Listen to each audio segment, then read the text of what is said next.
Hello everyone, and this is the video I promised you on the dedicated healthcare pathway.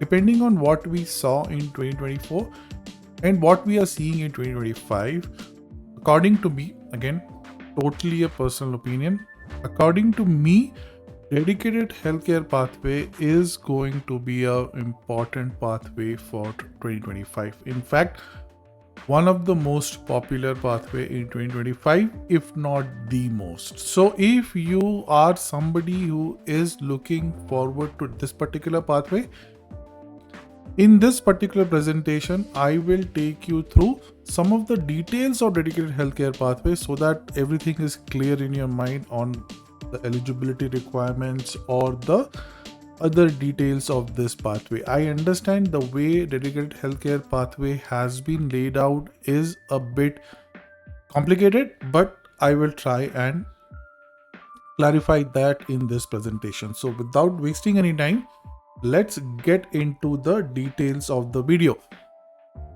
We all know dedicated healthcare pathway is one of the many streams that Alberta PNP operates, right? So out of all these streams, dedicated healthcare pathway is just one of the stream, and this particular presentation would be concentrated on the dedicated healthcare pathway. Now, when it comes to dedicated healthcare pathway, we would see that the dedicated healthcare pathway is operated under two different streams. It's one is express entry and one is non-express entry. So it would be confusing for some of you. What decides you to choose between express entry or non-express entry? The basic crux of the matter is whether you can qualify for express entry. Now, for the uninitiated, express entry is a Canada federal express entry program which has its own criteria of assigning a points to each of the candidates and then inviting them to apply for PR. So that is a totally different system run by the federal government. If you can qualify for that particular program, plus you can satisfy the dedicated healthcare pathways requirement for Alberta, you should go for that particular pathway. So the pathway on your right of the screen, which is the express entry pathway. In fact, Alberta has clarified that if you can qualify for express entry pathway, then that should be your preference. Okay, so let's get that clear. If you can qualify, take the right pathway or the express entry pathway. If for some reason you cannot qualify for express entry, but you still can satisfy the specific requirements of dedicated healthcare pathway for Alberta, then you can also opt the non-express entry way. So both of the pathways are open, and this in fact gives me more indications that how much importance the healthcare pathway would be for 2025. This is the only stream in Alberta which operates both under express entry and non-express entry. So really looks like Alberta is targeting to fill up its healthcare sector demands in 2025. Okay, now since there are two different pathways, there are bound to be some differences, but since both of these pathways satisfy the same sectorial requirement, there are bound to be some similarities. So what's different? Let's see first what is different between the express entry pathway and the non-express entry pathway. So obviously, as I said, the requirement for express entry profile is different. So if you have an express entry profile, only then you can opt for the express entry path. The PR application process is a bit different under these two options. So if you take the express entry option, your PR application process is a bit different rather than taking the non-express entry option, and that is coming up in this particular video. Okay, work permit requirements are a bit different. If you are doing under non-express entry option, then you need to satisfy certain work permit and the language or the CLB requirements. I will get through those details in this particular video a bit later on, but let's first highlight what is different. Again, as I said, both of these pathways satisfy the same sectorial requirement. There are certain similar requirements or same requirements in both of these pathways. So your job offer requirements doesn't change between these two pathways. Your profession or your NOC requirements doesn't change. Your employer, the type of employee you need to work with in the health sector doesn't change, and it also doesn't change your application process as far as the expression of interest is concerned. You still have to create a expression of interest under both of the pathways. Let's look into this. We will look into a small flow chart which will clarify the pathway for you. Okay, so the first question you need to answer yourself is, can you qualify for express entry? If yes, you take the right path that I'm going to take you through. So we will start off with creation of your express entry profile. After you create your express entry profile, you would come and create an expression of interest. This is the common step that is applicable to all Alberta PNPs, not just healthcare pathway, but all pathways. You need to create your expression of interest. Then you come and wait for your ITA from Alberta. So once you create your expression of interest, you enter the pool of applicants, and then once you enter those pool of applicants, you wait for your invitation to apply from Alberta. Once you get that invitation to apply, you apply for PNP, and after evaluation successfully, you will get a nomination from Alberta. Now, since you are opting for express entry profile, we are discussing the express entry profile right now. You will get 600 points in your express entry profile. So that arrow would flow back from your Aaip nomination to your 600 points in your express entry profile. Once you get your express entry profile, once you get 600 points in your express entry profile, it will basically add up your score from whatever you had earlier, and then you will wait for a Ircc's invitation to apply. So this is a bit different in both of these streams. So if you opt for express entry profile, you need to wait for 2 ITAs. That is very important to understand.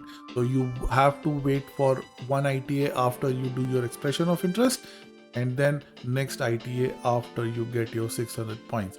However, the next ITA is more of a formality because those kind of ITAs are more regular to come. It comes every couple of weeks. PNP draws happens every couple of weeks. Once you get your Ircc ITA, you apply for PR and get your PR. So that is the whole process of your application in the express entry mode. Now, if you for some reason don't qualify for express entry, there could be a host of reasons you don't qualify for express entry. And if that is you, then you still have an option to apply for Alberta PNP under the healthcare pathway. And you start off with first obviously assessing that whether you qualify for the healthcare pathway. If you qualify, then you create your expression of interest. You wait for the invitation from Alberta, then make your application. Once you get that invitation, and if everything goes fine, you will get a nomination. However, once you get a nomination, you can directly apply for PR. You no longer wait to get a ITA from Ircc, although the final PR issuing is by the federal government, but if you get your nomination under the non-express entry mode, you can directly apply for PR. So obviously, if you are going for the non-express entry mode, it has one step less that you don't have to wait for Ircc ITA. However, there is no guarantee on the processing time. Both are under the same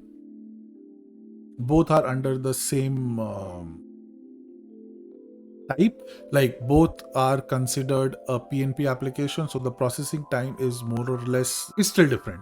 The PR process is a bit different, the application process, that is. Okay, so I hope we are clear under the steps that are required under the express entry mode and the non-express entry mode. Let me know if you still have questions. I can clarify some of them on the comments. Okay, now let's look into some of the details. So now your Alberta PNP, as I said, we are talking about dedicated healthcare pathway. In this particular slide, let's look into the different requirements. So take these swim lanes as the overarching requirements for dedicated healthcare pathway. The first swim lane covers all the requirements, and the next would cover your job requirements. So there are certain common requirements, as I said, for both express entry and non-express entry, and these are mostly related to your job. So your eligible occupation, your eligible employer, your health sector requirements, and your regulatory requirements needs to be met under both express entry and non-express entry. Expression of interest is anyways the most common requirement anyways. Okay. Now let's come to the differences. There are a set of requirements which are different between express entry and non-express entry. So if you are applying under express entry, you need to have an express entry profile with a CRS of at least 300. You need to qualify for either the Canadian experience class or the federal skilled worker or the federal skilled trade streams. And the NOC on your express entry should be one of the eligible occupations under the dedicated healthcare pathway. So these are the requirements if you are looking for the express entry route. Now, how about the non-express entry route? If you are applying under the non-express entry route, then you need to satisfy the requirements of having a valid work permit and having a language score of at least 5. These two requirements of work permit and language requirements are already somewhere built in the express entry requirements. So those are not expressly called out for dedicated healthcare pathway when Alberta declared its own requirements. Okay, so I hope this is clear. This is clear what I wanted to cover in this particular video. Again, dedicated healthcare pathway is going to be the most important, as per me, the most important pathway for 2025. It might end up being the second most or third most important, but at least it will be out of the 6 or 7 pathways that Alberta runs. This would be at least in the top 3 in 2025. You can see the data yourself. Let's look into the data. Now let's look into the data of the current expression of interest draws that happened. You would see 50% has gone to the dedicated healthcare pathway. Right? Even in 2024 data, if you look, you would see that most of the draws that happened towards the in 2024, many of them happened towards dedicated healthcare pathway, and in fact towards the end, most of those draws were happening belong to dedicated healthcare pathway. So this is giving an indication that obviously Alberta is prioritizing the health sector and kind of addressing their needs for resources. If you are somebody who can be associated with the health sector, depending on your NOC, your work experience and your job offer, this is a very important pathway that you can look into. Like, I have prepared a detailed video on the requirements as far as the eligible occupations, employer, regulatory requirements, everything is concerned. I had made a video on that. You can have a look into that also. But if you have any questions, reach out to me. Let me put out the QR codes for this particular groups. You can join these groups. These groups are always free. Feel free to join those groups. And what else? Yeah, I think that's it what I wanted to cover in this particular video. If you have any questions for me, reach out to me. I will try and answer those questions. And thank you for joining. I hope you get value from this particular presentation, and I'll see you in the next one. Thank you so much.